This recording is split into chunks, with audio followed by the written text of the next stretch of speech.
And my final, well, what looks to be my final question to you, Sheikh, inshallah, is that every year we see a considerable amount of people who are not Muslim fasting in Ramadan in solidarity with Muslims. In fact, my former principal, Mr. Clenance, who's been on this podcast as well, I believe he was on the episode just before yours, I can't remember right now. He always used to make a point at school that when Ramadan started, he too would fast, and he wouldn't even drink water and stuff like that out of solidarity to Muslims.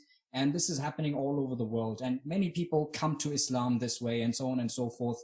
What is your advice to these people who are fasting in solidarity with Muslims, although it may not be out of belief that this is a command from God, but they are fasting regardless for whatever reason? What's your advice to these sorts of people?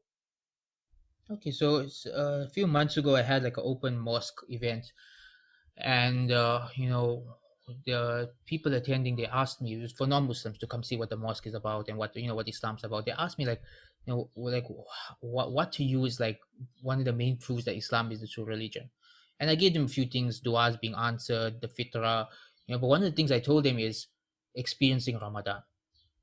That when you experience the barakah of Ramadan, the shaitan being locked up, the spirituality in the masjids, the spirituality of iftar time, of suhoor time, of taraweeh, of reciting Quran, you end up with no doubts that this is the true religion.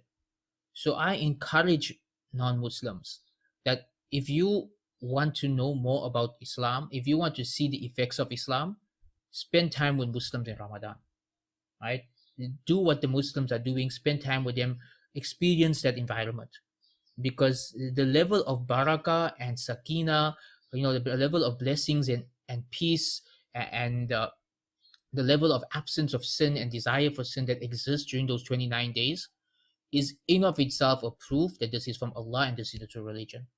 And I really believe that a lot of sincere non-Muslims, if they just have to experience that on some level, whether it's through attending iftar, or whether it's through spending some time with a Muslim friend, or whether it's through watching the Taraweeh on YouTube, or whether it's through fasting, just experiencing that will inshallah bring them closer to Islam and closer to realizing that this is the truth from Allah, and hopefully opening the door for them to accept it and experience the beauty of Islam for themselves. And I always say this, that accepting Islam is for oneself. It's something that it brings barak, blessings into your life, peace into your life, purpose into your life, joy into your life. Nothing but goods comes out of embracing the truth.